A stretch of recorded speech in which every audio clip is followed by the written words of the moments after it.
Mateus capítulo 6. Verso de número 21.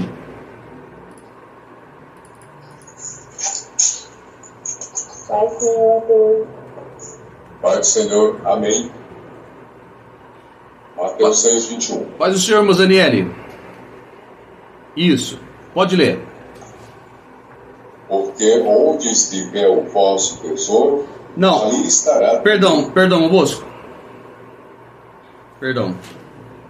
É Mateus capítulo 6, verso 1. Verso 1. Isso. Se eu falei outro versículo, eu errei. Guardai-vos de fazer a vossa esmola diante dos homens, para sermos vistos por eles. Aliás, não tendes galardão junto do vosso Pai, que está no nosso céu. Se você ainda não colocou, coloca entre parênteses a palavra esmola. Coloca aí, irmã Adriana, entre parênteses na sua Bíblia a palavra esmola. Na cultura brasileira, na nossa cultura, a palavra esmola, Letícia, ela tem uma conotação pejorativa, é algo ruim. No sentido de que você pode ofender alguém se você chegar na pessoa e falar assim, eu tô te dando uma esmola. Se você chegar em qualquer brasileiro hoje e falar assim, ó, tô te dando uma esmola, muitos vão se ofender, a não ser que seja um mendigo. Porque a ideia que nós temos é, quem merece esmola é mendigo. Mas na cultura judaica não é assim, ô Vini. Na cultura judaica, uma esmola dado a quem necessita, o valor de uma esmola dado a quem necessita, pode fazer essa pessoa abrir uma empresa da noite para o dia. Então a palavra esmola no original vem da palavra tzedaká, que significa faça justiça comigo, porque Deus determinou que não pode haver nenhum judeu pobre. Sendo assim, quando há um judeu que está vivendo uma necessidade financeira, ele sai no meio das ruas de Israel, de Jerusalém, gritando tzedaká, tzedaká, que significa o quê? Faça justiça comigo, porque eu estou sendo injustiçado. Por que eu estou sendo injustiçado? Porque eu estou passando por uma necessidade. E aqui cá um problema. Qual que é o problema?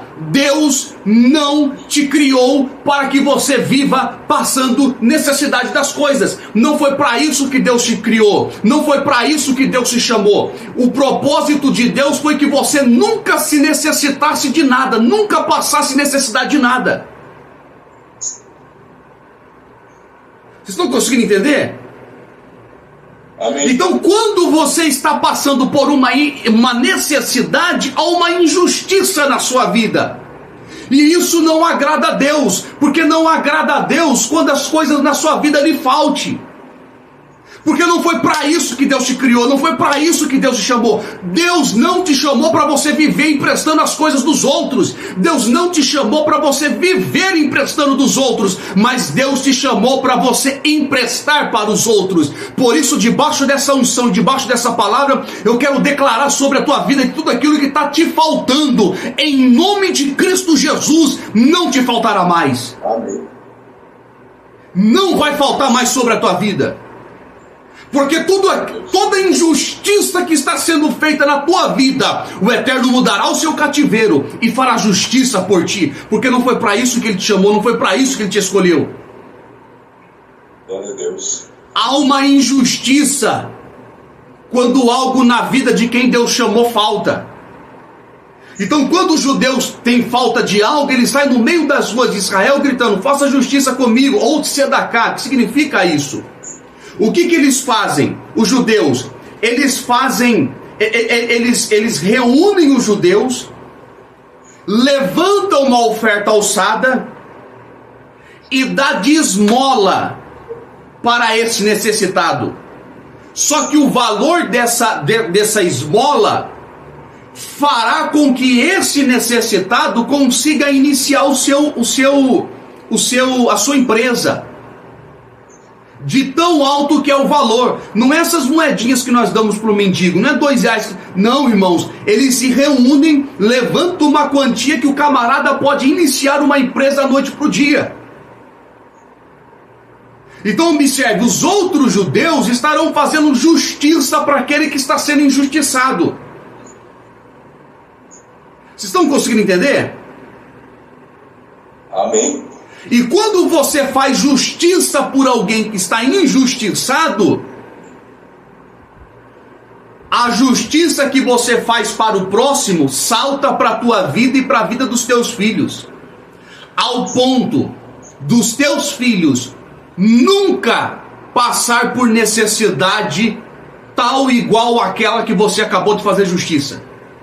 É mais ou menos assim, irmã Cleide, vamos supor que alguém bata na porta da tua casa com talões de energia atrasado e acabou de cortar a energia da pessoa. Ela chega em você, irmã Cleide, fala assim, ó, se você puder me ajuda, porque cortou minha energia, eu tenho criança, eu tenho bebê, e eu não posso ficar. E você se compadece dessa pessoa e vai dar uma esmola a ela, uma ajuda a ela. Você pega todos os talões, paga, no dia seguinte a energia dela volta. Você fez uma injustiça para um filho de Deus que está sendo injustiçado. Essa justiça que você fez para o injustiçado salta para a tua vida e para a vida dos teus filhos, ao ponto dos teus filhos nunca passar por uma situação ao qual dinheiro falte para que eles não consigam pagar a energia e corte a energia, porque é assim que está escrito: nunca vi um justo desamparado e nem a sua descendência mendigar o pão. Quem que é o justo? Quem pratica justiça para aqueles que estão sendo injustiçados. Quando eu pratico justiça na vida daqueles que estão sendo injustiçados, irmã Adriana, a justiça que eu faço para o próximo salta para a minha vida e para a vida dos meus filhos, ao ponto dos meus filhos nunca passaram uma necessidade tal qual aquele que eu fiz justiça passou. Então, com coisas que você faz, que você planta, os seus filhos vão colher. Conseguiu pegar, irmã Adriana? Sim, consegui. A pergunta que eu ia fazer é como que se quebra essa maldição. Depois eu respondo. Amém. Daqui a pouco eu respondo. Observe. O que eu quero que você entenda? Que tem coisas que você está colhendo, não é só coisas ruins não, coisas boas também que os seus pais plantaram.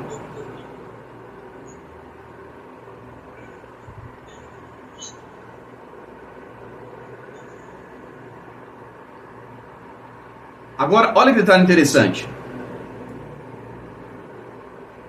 Você quando nasceu, você nasceu carregando a consequência do pecado de Adão, mas você não estava lá. Você não pecou com Adão. Mas como você é geração de Adão, a consequência do pecado de Adão saltou para a tua vida. Pastor, por que o senhor está falando isso? Porque, irmãos, nós temos que tomar muito cuidado com as coisas que nós fazemos, falamos e praticamos. Porque futuramente os nossos filhos podem sofrer por algo que eu fiz. Futuramente os meus filhos podem sofrer por algo que eu fiz. Vocês estão conseguindo entender? Amém. Abra sua Bíblia em Daniel.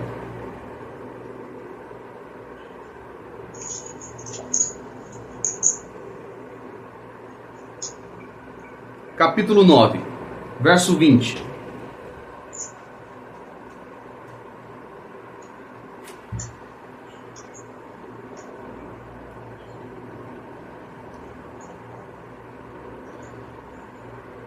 Olha que detalhe.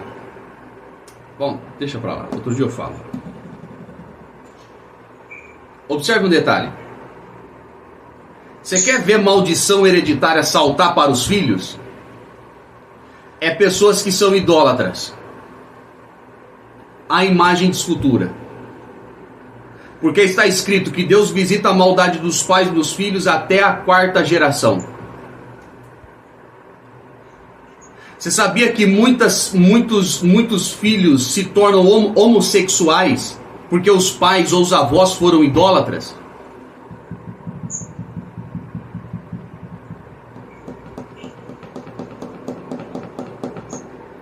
Poderia dar uma aula dessa para vocês, hein?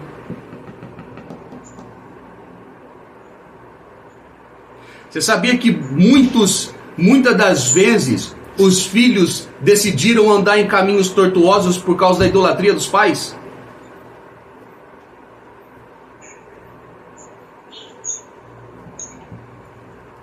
Falou alguma coisa, irmã Silvia? O seu som não está saindo. A gente não está te ouvindo. Ela disse que não sabia. É. Observe.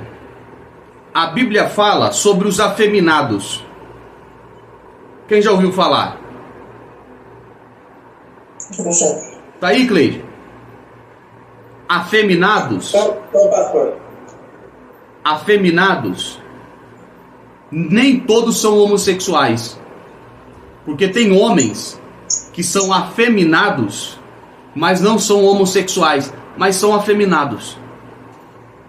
Mas não é homossexual. Casa com mulher, tem filhos e não é. Mas são afeminados. Isso é uma maldição que provavelmente veio dos pais, porque os pais eram idólatras.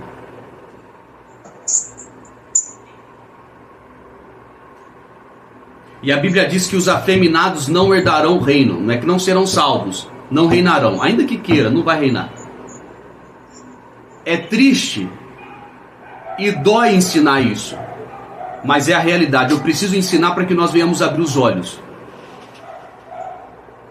E não venhamos cometer os erros que os nossos pais cometeram. Conseguiu entender? Amém. O mesmo demônio que fez com que os pais fossem alcoólatra, há uma grande possibilidade dos filhos se tornar mais alcoólatra do que os pais. Pode falar, irmã Adriana. No caso, assim, igual o senhor falou, as gerações dos avós, né? Aí se os pais não eram idólatras, mas os avós sendo, também reflete. Porque a Bíblia diz que Deus visita a maldade dos pais nos filhos até a primeira, segunda, terceira e quarta. Filhos, netos, bisnetos, tataranetos.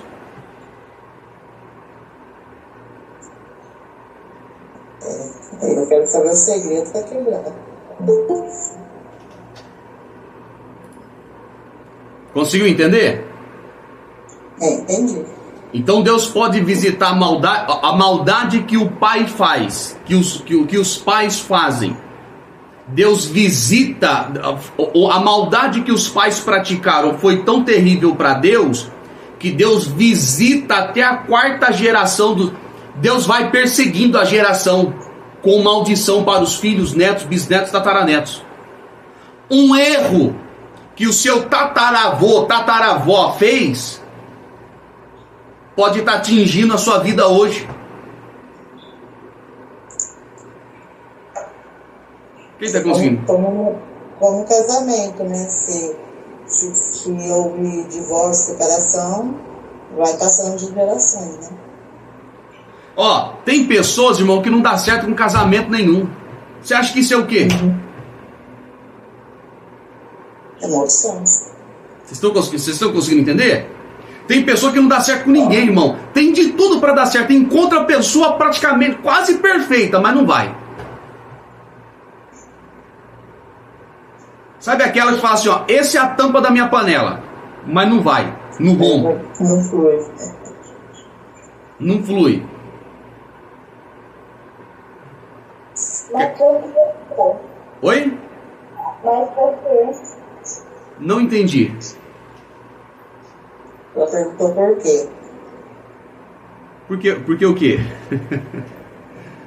E não dá certo, eu acho que ele não entendeu o que é. Ah, por que não dá certo o relacionamento? Eu acho que é isso que ela quis. Porque as maldições do tataravô, talvez a casa menina mais. Irmã Silva, traduz aí que o microfone dela tá bem ruim.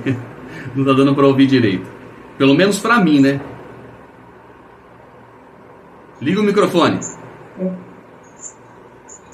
Ela quer saber, assim, porque o pastor falou que os pais, os tataravós e tal, pecam, fazem as coisas erradas e os filhos pagam. Ela quer saber por que é os filhos que que paga tudo.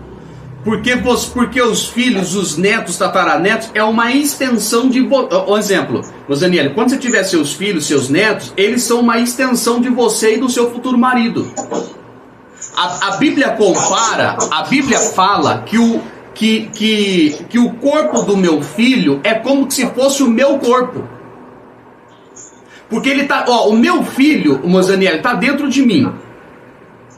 O meu neto, o meu bisneto, o meu tataraneto, tudo dentro de mim. Sim ou não? De mim vai sair para minha esposa, mas está dentro de mim. Então tudo que eu faço, os meus filhos, netos e bisnetos, tá dentro de mim, faz junto. Porque está dentro de mim, não está fora de mim. Oi. Por isso que a Bíblia diz que não há nenhuma condenação para aqueles que estão em Cristo Jesus. Porque quando você estiver em Cristo, não há condenação para você. Porque para haver condenação em você, Cristo também tem que ser condenado. E aqui, se você não pegou, eu já respondi a pergunta da irmã Adriana de como quebrar a maldição hereditária. Você tem que estar ligado, irmão. A hora que você estiver ligado, o Espírito te revela. Por que a Bíblia diz que aqueles que estão em Cristo Jesus não serão condenados? Porque se eu estou em Cristo, é como se eu fosse descendência de Cristo. E para que a condenação me alcance, primeiro precisa alcançar Cristo. Por que eu nasço debaixo do pecado adâmico? Porque eu sou geração dele. Só que quando eu sou salvo, eu deixo de ser geração de Adão e passo a ser geração do último Adão, que é Cristo. E por que quando eu nasci condenado ao inferno? Porque o primeiro Adão foi condenado, porque o primeiro Adão sofreu condenação e eu nasci da geração dele, então eu sofro essa consequência. Só que quando eu sou salvo, eu sou transportado da geração de Adão para a geração do último Adão, que é Cristo. E a condenação para me alcançar, primeiro tem que alcançar Cristo. Eu te pergunto, Cristo pode ser condenado? Então não tem a mínima possibilidade de eu ser condenado. Por quê? Porque agora eu fui transportado do corpo do primeiro Adão para o último Adão, que é Cristo. Pastor, como que quebra a maldição? Dessa mesma forma, irmão. Porque observe, quando que quebra a maldição hereditária? Uma vez que você se tornar descendência de Cristo. Uma vez que você fazer parte do corpo de Cristo. Uma vez que você estiver ligado no corpo de Cristo, nos membros de Cristo, porque a maldição hereditária não vem de família. Sim. Para alcançar você, se você estiver em Cristo, para a maldição hereditária alcançar você, primeiro tem que alcançar Cristo. Eu te pergunto, Cristo pode sofrer maldição? Não. Então acabou. Não. Agora, Aí, nem todos os... Só um minutinho. Nem todos os crentes estão em Cristo. Por isso que macumba pega. Aí não dá nem para entrar nesse assunto, irmão Adriano, porque aí nós precisamos de uma próxima aula. Não, eu só ia falar aqui. Pode ficar à vontade. Se quebrar a maldição em nós, aí não vai para os nossos filhos. Exatamente. Exatamente. Aí se quebrou em você, os seus filhos não alcançam. E se não quebrou, continua. Aí continua. Aí continua. Entendi. Agora, a pergunta que vocês poderiam fazer é, pastor, como que é estar em Cristo? Que aí nós precisamos deixar para uma outra aula, que nós precisamos estudar Atos dos Apóstolos. Não, não é pastor. Eu deixo curiosa. A Moisa está em tempo de um ataque ali. Toda hora que o pastor falar, aí nós precisamos de outro dia de aula. Ela fica doidinha na cabeça. Então. Irmã Silvia, fala para ela assim, ó, costuma porque é desse jeito. Continua. Fala para ela assim, irmã Silvia, costuma porque é desse jeito. Ó, por quê? Porque eu tenho outra coisa para falar ainda para a gente começar a aula de Atos dos Apóstolos. Irmã Cleide, pergunta aí para mim, prosseguir aqui. Pastor, é a mesma pergunta que a gente fez, mas é tipo assim, se a gente está em Cristo verdadeiramente, essa maldição é quebrada. Aí eu falou que insistei para os nossos filhos, mesmo se eles não estiverem em Cristo. Peraí, pergunta de novo. Vai devagar, só para me entender. Não, é quebrado, né? Que o senhor falou. A gente tá em Cristo.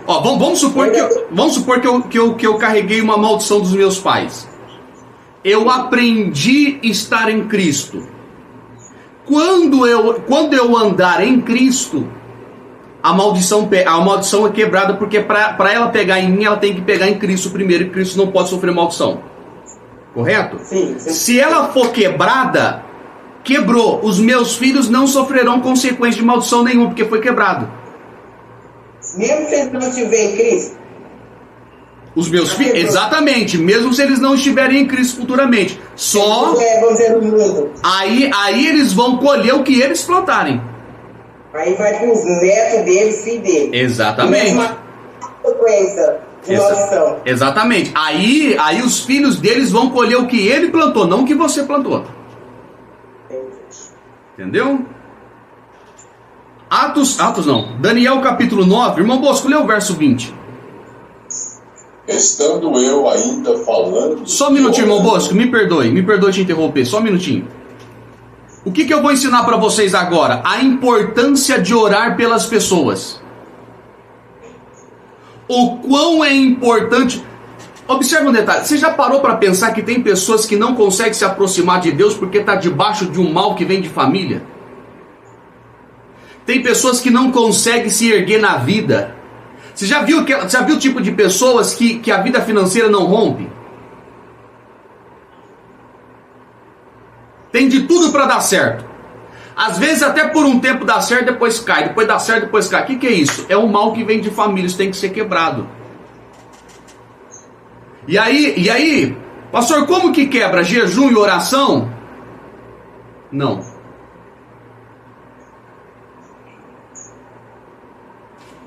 Jejum e oração te ajuda.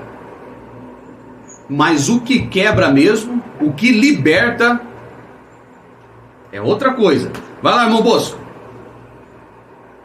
Estando eu ainda falando e orando, e confessando o meu pecado, e o pecado do meu povo Israel. Estando eu falando, confessando os meus pecados, e o pecado do meu povo de Israel. Observe que Daniel, ele ora a Deus pedindo perdão pelos pecados que ele cometeu e pelos pecados que o seu povo cometeu.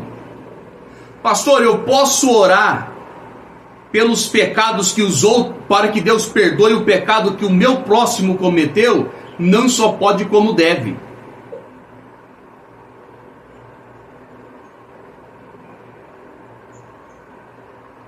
E olha que detalhe interessante. Quando eu oro para que Deus perdoe o pecado do meu próximo, Deus perdoa, sim ou não?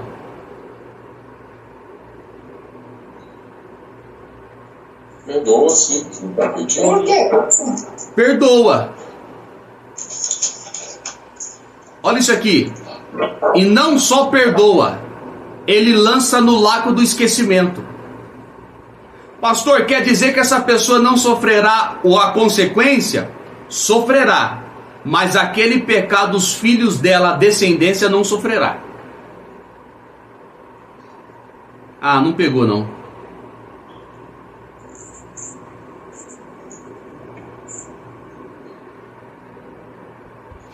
Pegou, irmã Silvia? Lança do lago da... Pegou. Do esquecimento. Vamos supor... Eu não entendi não. Confessar o pecado do outro... Vamos supor que você cometeu um pecado. Eu falo assim, Senhor, perdoe a irmã Silvia pelo pecado que ela cometeu. Deus pode te perdoar. Isso significa que você não sofrerá consequência? Vai sofrer. Mas esse pecado a sua descendência não sofre. Hoje está difícil para mim fazer pergunta, viu? Por quê? Porque eu estou perguntando e o Espírito está me revelando aqui. Então. Porque eu estou falando, mas confessar o pecado de outra pessoa, mas é tipo pagar o pecado do outro, né? Ele falou assim no meu coração, né? Foi o que Jesus fez por você. Exatamente. Depois, uma pergunta que eu vou fazer E o Espírito está falando no meu coração. Exatamente. E eu sinto muita presença dele aqui. A Bíblia diz que Jesus levou sobre si os nossos pecados, não o pecado dele. Ele pagou pelo nosso pecado. Por isso que nós somos cristãos, um tipo de Cristo. Agora eu estou entendendo que é imitar a Cristo. Irmã Silvia, para que os seus alunos tenham a vida de Cristo, você precisa aprender a perder a sua. Assim que Jesus fez, para que nós tivéssemos vida, ele perdeu a dele. Porque é gostoso ganhar a alma para Jesus. É gostoso as pessoas se fortalecerem em Cristo, as pessoas serem renovadas, alcançar a bênção por meio da nossa vida. Só que para que isso aconteça, tem que começar a perder a sua. Eu tenho que começar a perder a minha.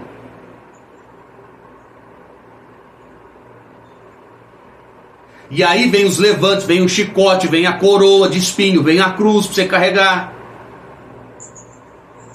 Porque gerar vida nos outros é você perder a sua. E aí eu te pergunto, quem está disposto a isso? Você tem filhos, irmã Adriana? Tem, 3. Se um dos seus filhos fosse pequeno hoje, não sei qual idade tem, mas se um deles fosse pequeno hoje e caísse na cova dos leões e você visse, o que você faria para defender? Eu acho que eu pularia lá pra... Não só pularia, mas você morreria no lugar deles. Porque para que seu filho tivesse vida, você morreria no lugar dele. Assim somos nós. Ser um tipo de Cristo é isso. É você perder a tua vida para que outros tenham a vida de Cristo. É você perder churrasco de família porque tem que estudar as escrituras. É você ficar madrugadas acordado e no outro dia ter que trabalhar com sono para orar para que Deus te use. É você ficar o dia inteiro com fome, sem comer, para que o Espírito te renove, fortaleça o teu Espírito, para que quando Jesus te enviar, a vida de Cristo seja transmitida por meio de você, alcance outros. É você terminar um dia de estudo, no outro dia acordar destruído, mas aqueles que você ministrou acorda fortalecido, renovado, porque a palavra foi ministrada, mas você acorda destruído. Amém. Isso é dar a vida para o próximo. Mas ninguém está disposto a fazer isso. Nem todos, né? Vocês estão conseguindo entender? Amém. É abrir mão da sua vida para viver a vida de Cristo. Funciona quase que como uma intercessão. Eu vou falar sobre isso agora, irmã Adriana, sobre intercessão. Porque a intercessão é forte, né, pastor? Muito. Eu quero dar uma aula para vocês sobre o que é interceder por. Intercessão é um ministério. E eu quero dar uma aula para vocês, como vocês nunca ouviram na vida, sobre o que é interceder pelo próximo. Vocês não têm noção o que acontece quando você dobra o joelho e intercede pela vida de alguém. Quando você intercede pela vida de alguém, você se coloca na brecha que essa pessoa está agindo. O diabo não consegue atingir a pessoa por meio da sua oração, porque na brecha que está aberta, que a pessoa abriu, você está lá orando por ela. Eu quero mostrar isso na Bíblia. Qual é o capítulo? O meu bolso quer ir para lá. Vocês estão conseguindo entender? Amém. Isso, irmã Silvia, é ser um tipo de Cristo. É saber que tem alguém precisando de Cristo, irmão, e você não...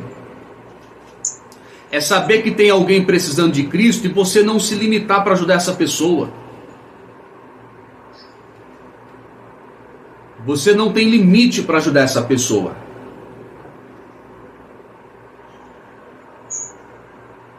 Observe um detalhe. Só um minutinho, irmã Rosa. Tá. Que eu já te libero aí para perguntar. Observe. Daniel orou pelos seus pecados e pelo pecado do seu povo. Isso significa que as pessoas que pecou não sofrerão consequências? Sofrerão, mas a sua descendência não. O que isso significa? Isso significa que quando você vê alguém da sua família cujos filhos ainda não nasceram, orem a Deus: Senhor, perdoa essa pessoa porque ela fez isso, isso e isso. Porque o mal que essa pessoa cometeu, se ela for perdoada por Deus por meio de uma oração que você fez, os filhos dela não sofrerão tal consequência.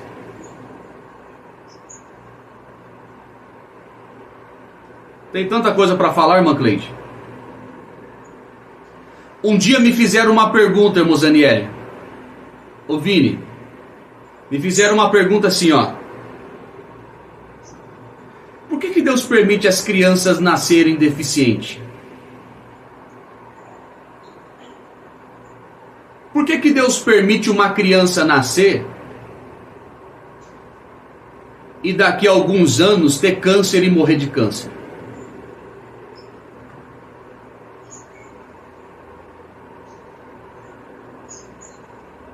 Naquele dia eu não sabia responder, hoje eu sei.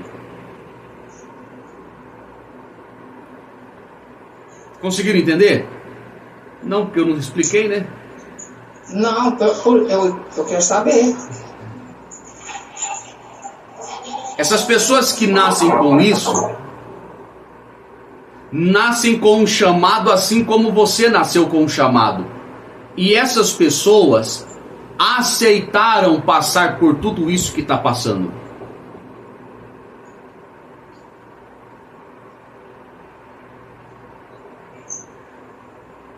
Sabe uma criancinha que nasce e aos 2, 3 anos de idade morre estrupada pelo pai ou pelo padrasto, ou seja lá por quem for? Essa criança antes de nascer aceitou esse chamado. E aí eu te pergunto, quando você vê isso passando no jornal, qual que é o teu sentimento?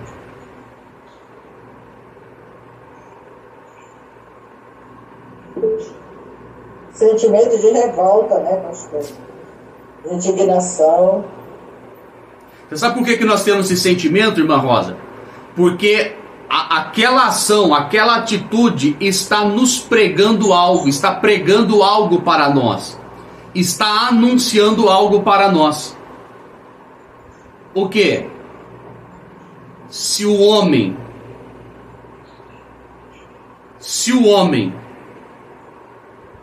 continuar deixando o pecado dominar ele, se o homem não deixasse o pecado dominar ele, isso não teria acontecido.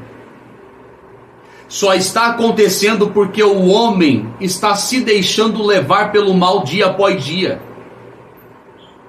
Porque é fácil quando eu prego isso para vocês na segunda e na terça por meio de aula. Dizendo assim, irmãos, o inimigo está invadindo o coração das pessoas.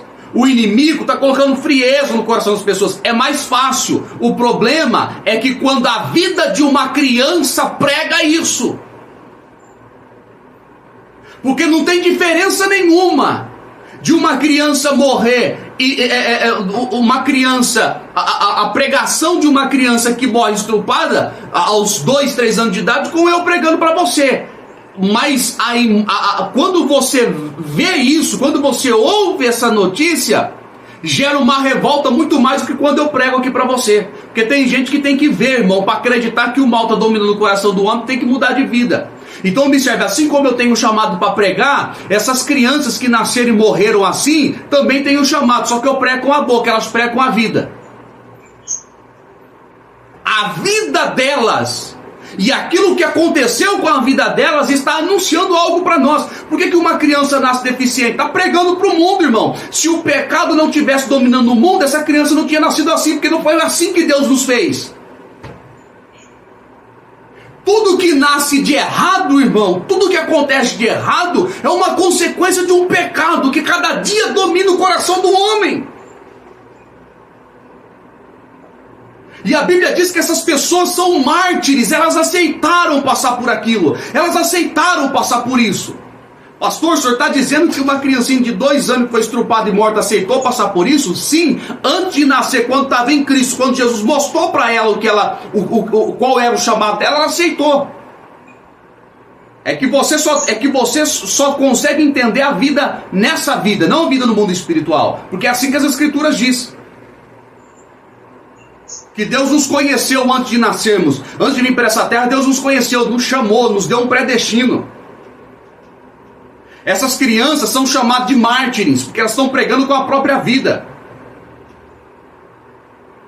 Só que a Bíblia fala, irmã Cleide, que a glória que essas pessoas vão receber no reino será tão grande que quando você vê a glória dessas crianças, dessas pessoas, você vai almejar ter passado por tudo que elas passaram para receber o que elas vão receber.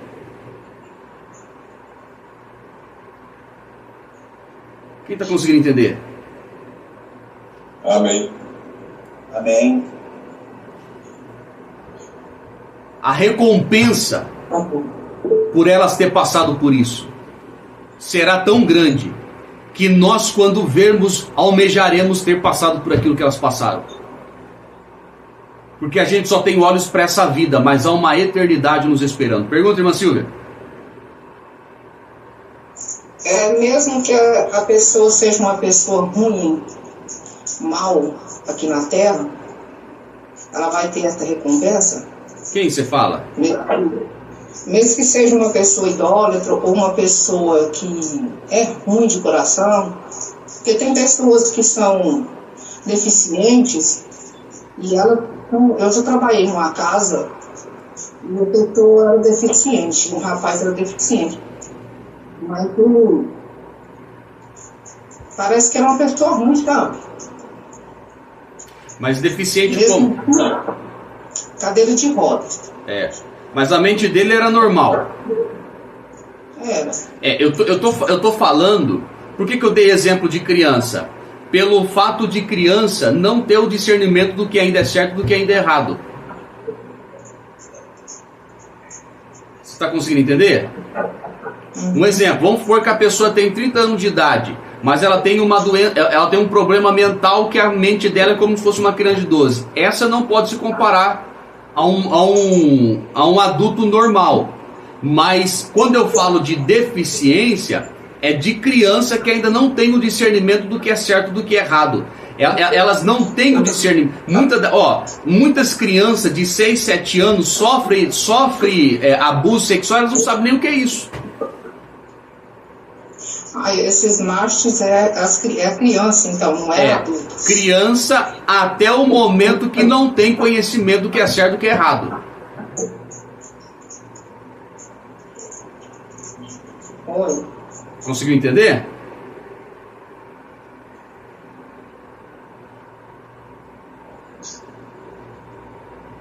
Alguma dúvida?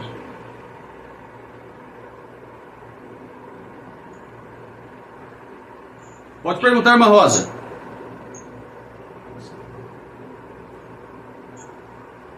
Pastor, eu já até esqueci da pergunta. Perdão.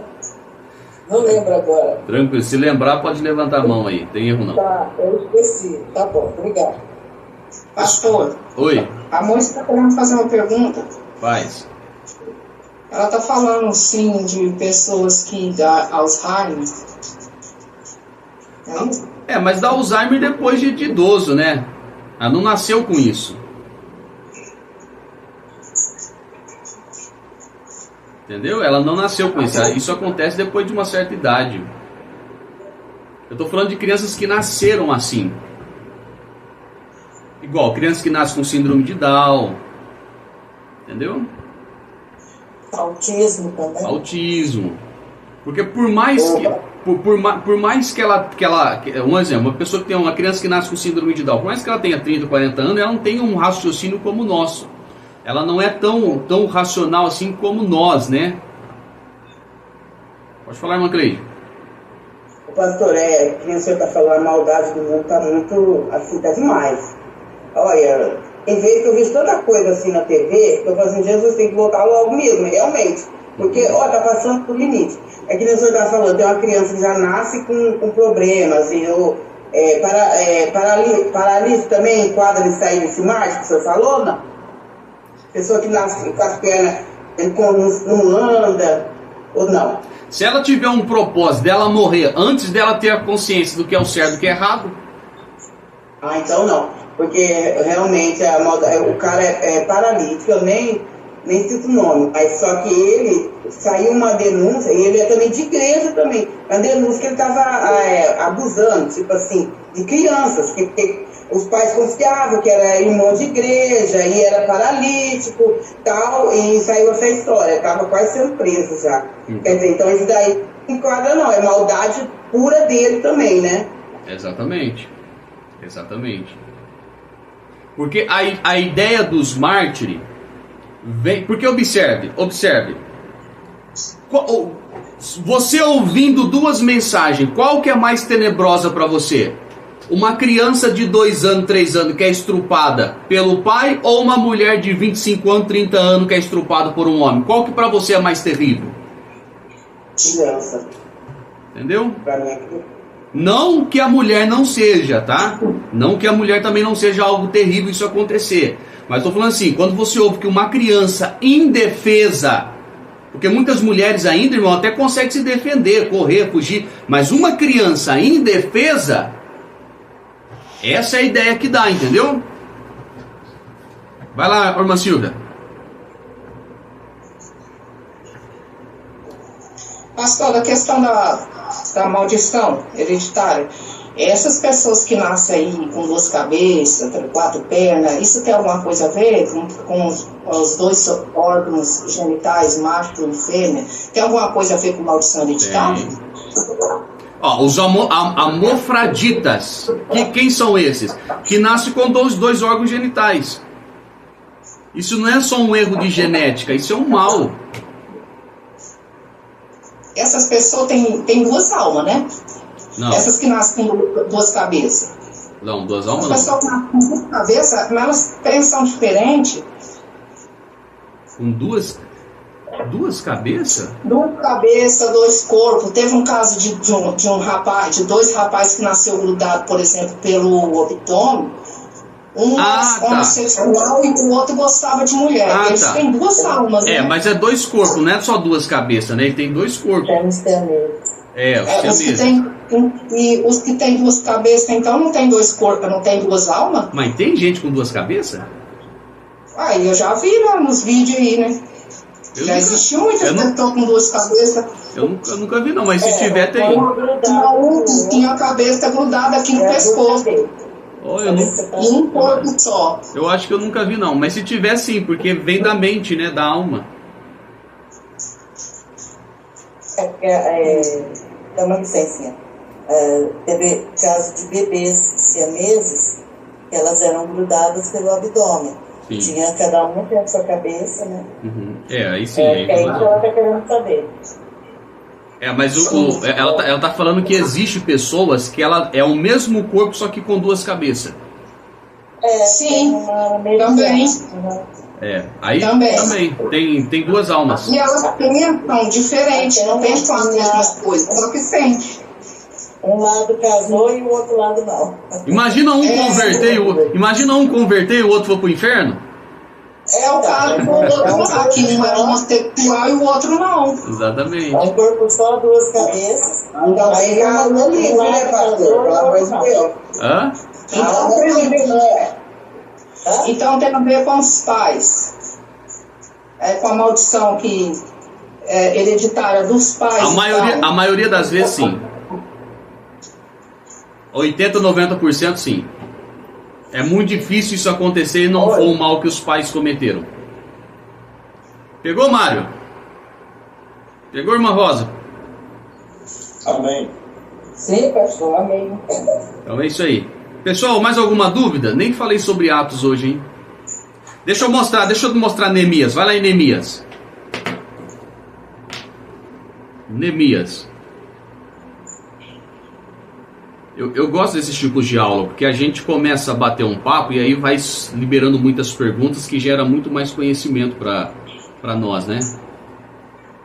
Sim, pastor, porque tem coisas, eu não sei os outros alunos aí, que a gente aprende diferente, igual esse caso do homossexual, eu aprendi que só nasce assim, se a mãe, até ensinei isso para os outros, se a mãe ou o pai rejeitar quando nasce uma menina, aí a mãe ou o pai rejeita, aí vira sapatão. Se nasce um homem, o pai ou a mãe queria uma menina, aí rejeita, aí vira homossexual. Eu aprendi foi assim. Não. Que era tal do educação do pai. Eu não imaginava, jamais eu imaginar que tinha a ver com a idolatria dos antepassados. Aí vai nascendo assim, aí vai nascendo perguntas, né? Que... Ô, irmã Silvia, ó, segura aí o restante em Neemias capítulo 4. Irmã Silvia, vai lá em Êxodo 20. Êxodo 20. Lê do verso 1 em diante, mas vamos ler primeiro o Êxodo capítulo 20, verso 1 em diante. Êxodo 20. Isso.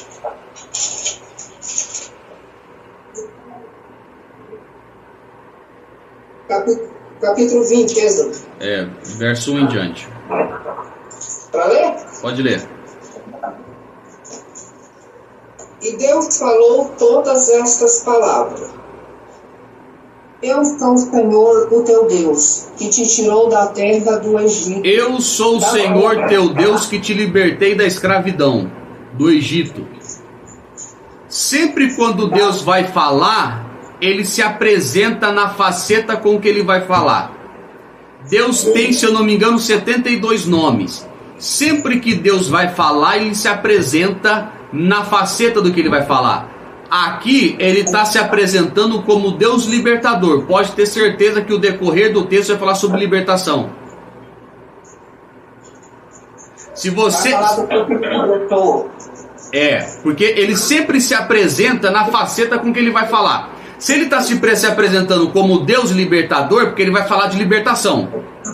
Se ele se apresentar como Jeová Jirê, porque ele vai falar, porque o assunto vai ser de provisão. Jeová Rafá, de cura. Então Deus sempre se apresenta na faceta com que ele vai falar. Então, como ele está se apresentando como sendo o Senhor libertador que te libertou da terra do Egito, é porque ele vai falar sobre libertação. Deus nunca fala sem primeiro se apresentar. Conseguiram entender?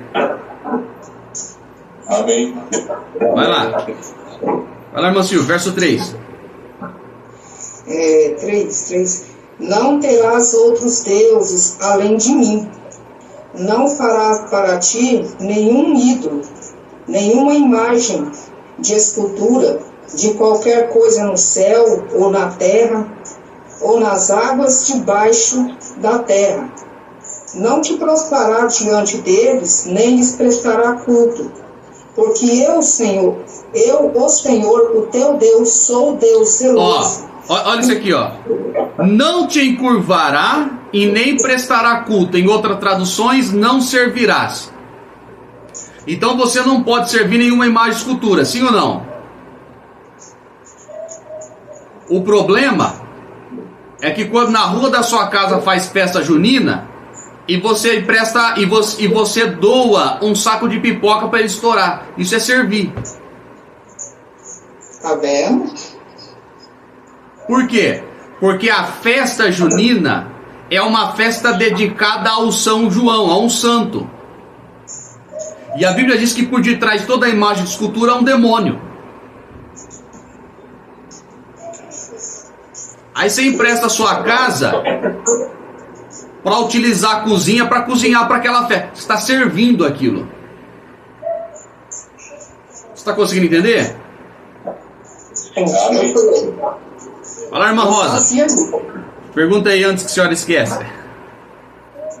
Pastor, eu estou com esquecimento. Estou com muito de Alzheimer. Está barrado. Pastor, lá onde nós congregamos, a nossa pastora, ela fez uma festa junina. E aí, como nós já sabemos, né, eu e o Bosco, a nossa família, nós não fomos participar. Aí depois, quando eu liguei para ela, né, eu falei, pastora, mas a Bíblia não fala que os cristãos podem fazer. Eu sempre entendi que é uma festa religiosa e que nós cristãos não temos que ficar, deixa de besteira. Ela falou assim para mim, Rosa, deixa de besteira. Eu falei, pastor, eu sempre aprendi diferente. Eu estranhei, sabe, pastor? Eu estranhei. Por que eles fazem isso? Por que eles fazem isso? Porque eles não conseguem alcançar os corações pela palavra. Então eles têm que trazer o mundo para dentro da igreja, porque assim é mais fácil trazer quem está no mundo. Gente, é disso para pior que a gente vai ver, infelizmente.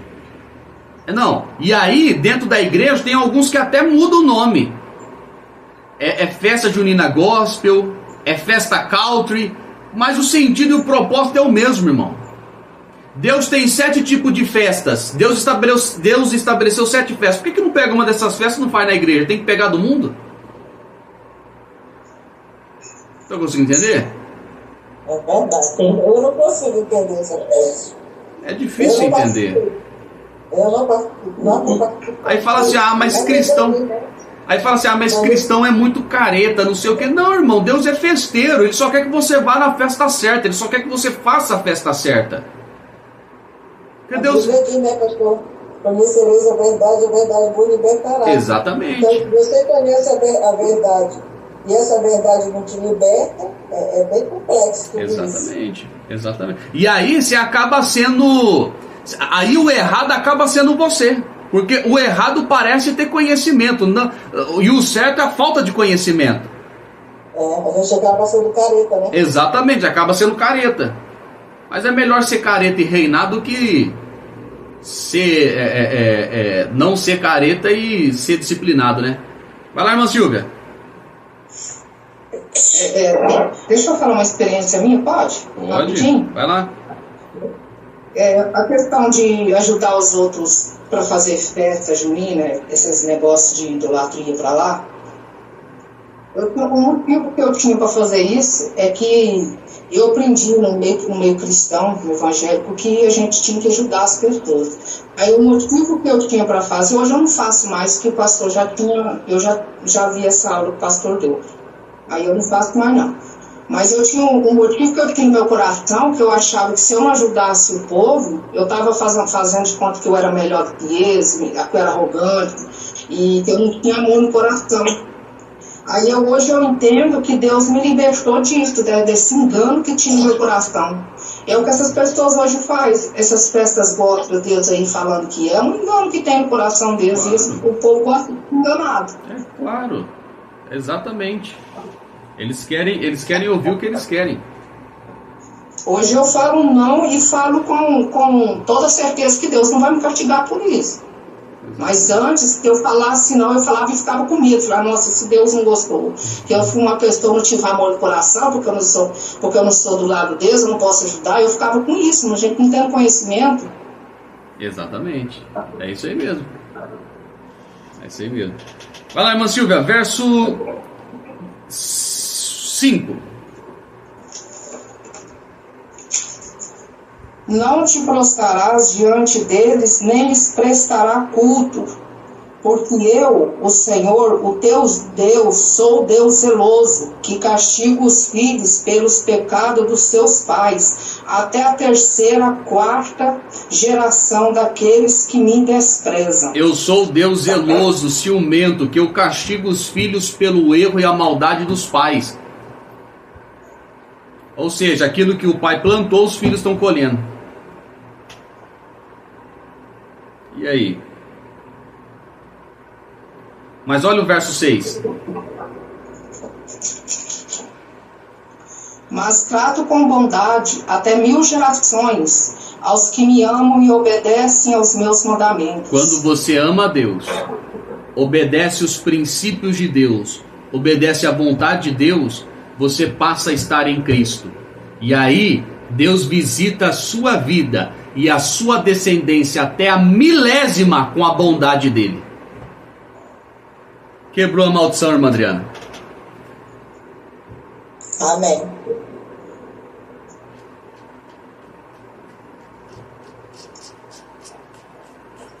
É forte isso, hein? Ó, vou fazer o seguinte. Segunda-feira, próxima segunda, se Deus não colocar outra coisa no meu coração, eu quero ministrar uma aula para vocês sobre libertação e quebra de maldição. O que vocês acham? Amém. Amém. Pode ser que eu repita muita coisa que eu falei hoje, mas eu vou falar mais a profundo. Porque eu quero dar uma aula voltada para isso. É porque a gente aprende mais, né? Exatamente. Mais tempo também, né? Uma hora é pouco. Exatamente, isso aí. Vocês estão conseguindo entender? Então, maldição, libertação e quebra de maldição. Nós vamos ter essa aula aí. E aí nós vamos... E aí eu quero falar esses 6 capítulos aqui de Êxodo com mais clareza, com mais profundidade. Pode falar, irmã Rosa. Pastor, você prometeu para nós que você iria fazer um seminário sobre casamento. Eu estou aguardando. Vamos fazer, urgentemente. Vamos fazer. Vamos fazer. O que eu posso... Vamos fazer. Vou pensar aqui numa estratégia e vamos fazer. Nem que a gente faça uma terça-feira Atos, outra terça seminário para casais, outra terça Atos, e assim sucessivamente. Pastor, e posso abrir também, mesmo que a gente pague uma inscrição, que você cobre, né, o valor por ter o seu trabalho, e que a gente possa divulgar e abrir para outros casais. Sim. Porque é tão importante. Se outros casais quiserem participar, sem ser vocês, é claro, que vocês já pagam mensalidade, aí depois a gente vê assim um valorzinho simbólicos para eles estarem sendo alcançados, porque vocês pagam mensalidade, então vocês não precisam pagar nada, né? Já pagam mensalidade, mas vamos ver sim, Deus preparar. Eu vou ver aí, a gente vai fazer assim, ou até no sábado à tarde também, né? Que a gente deixa umas 3 horas aí. Você faz um folder, coloca todo o nome do programa, coloca o Pix, né? Se a pessoa quiser participar, porque eu tenho vários grupos, assim, professoras. Eu tenho mais ou menos umas 5.000 pessoas nos meus grupos, sabe? São muita gente. Eu vou marcar. E ainda é possível, né? Que 30, 20 participem, é tão importante. Eu vou marcar assim. E aí, quem é casado aqui e o seu cônjuge não participa da aula, se puder participar desse seminário, vai ser bom. Tá? Que aí vocês podem colocar na sua televisão, e aí vocês podem assistir aí por meio da TV, não fica só no celular. Tá? Pessoal, vamos lá para Neemias para a gente finalizar? Ou a gente deixa para outro dia, né? Porque eu queria falar um pouquinho sobre intercessão, mas vou deixar para outro dia. Eu quero dar uma aula sobre intercessão, o ministério de interceder por alguém. Vamos deixar para outro dia, senão vai ficar um pouquinho longa a aula hoje. Irmã Adriana, pode falar. Não, queria dizer que eu não sou casada. Não, tranquilo, mas não tem problema não. Pode participar do mesmo jeito. Vai que Deus prepara aí um Jacó aí. Vai arrumar um varão, Adriana. Eu profetizo que você vai arrumar um varão dessa vez. Um varão milionário ainda.